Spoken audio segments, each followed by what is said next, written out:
I want to apologize for the watermarks in this video, but I want to see if there would be interest in this type of videos. Write your opinion in the comments.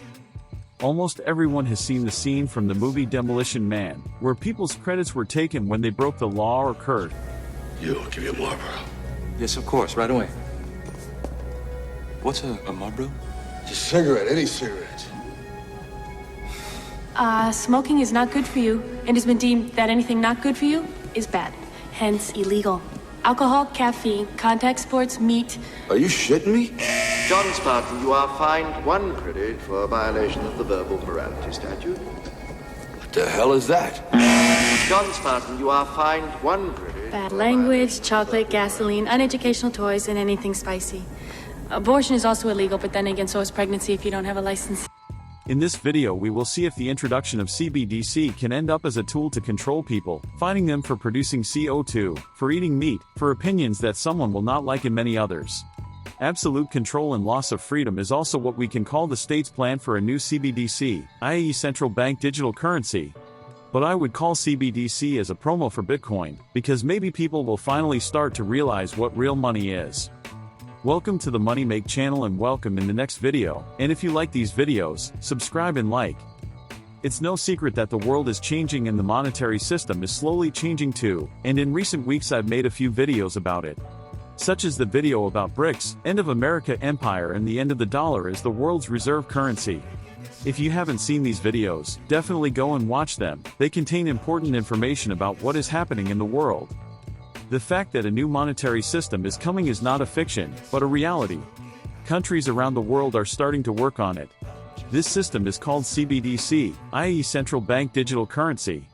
In order for you to understand this system, I will try to explain it simply. Imagine a central bank, for example the Fed. This bank decides to issue its own digital currency, which means cash will disappear.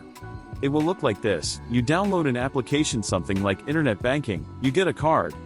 At first glance, nothing terrible and new is happening. In May 2020 only 35 countries were considering a CBDC.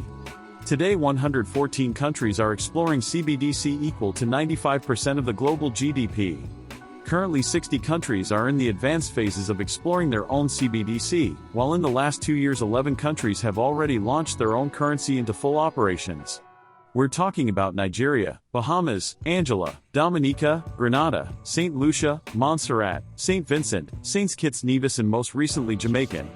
Obviously these are all small countries, they don't have high GDPs. But G7 economies have now entered a development stage of CBDC and China's pilot is set to be rolled out to most of the countries sometime this year. And on top of that 18 of the G20 countries are now in the advanced stages of CBDC development, and nearly every G20 country has invested a significant amount of time and resources into the projects over the past 6 months. So obviously we're far along, this isn't something that they're just kind of playing around with. Let's look at the risks that come with CBDC, and it must be said that CBDC are not conspiracies, but they are already working in the background and are already in a pilot test version in some countries. There are several risks. The first is 100% centralization.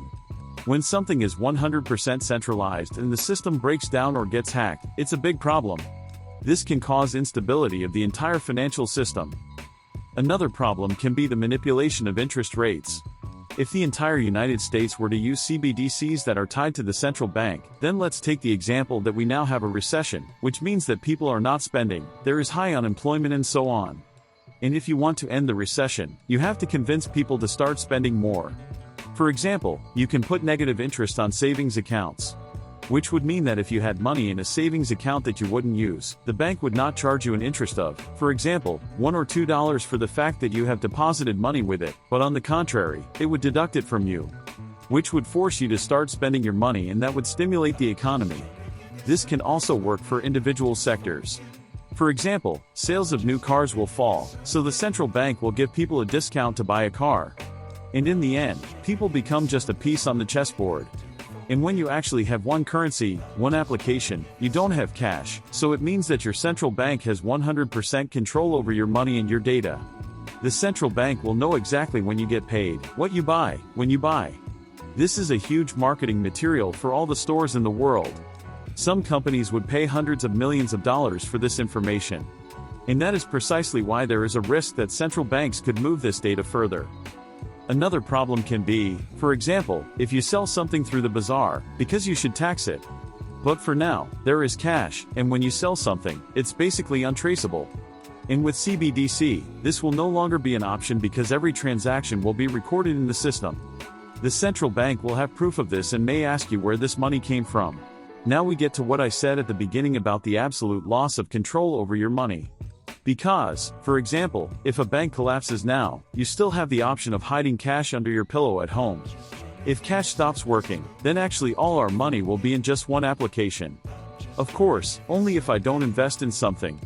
And along with the loss of control comes the loss of privacy. Because the central banks will know exactly what I bought, when I bought it. And that is why I would recommend investing in gold, silver and Bitcoin. But I want to tell you that I am not a licensed investment service provider and my videos are not investment recommendations or financial advice and should not be treated as such. I think most of you would not feel comfortable if no one knew detailed information about how much you earn, what you buy and so on. And now let's look at what stage they are in individual countries. For example, in America, there is already official talk about a digital dollar.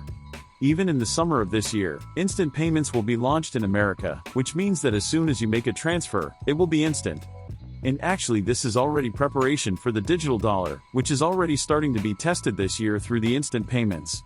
And according to information, in 2024-2025 there could also be some partial realization of the digital dollar. But it is probably the most advanced in China, where an application from the central bank was also tested last year.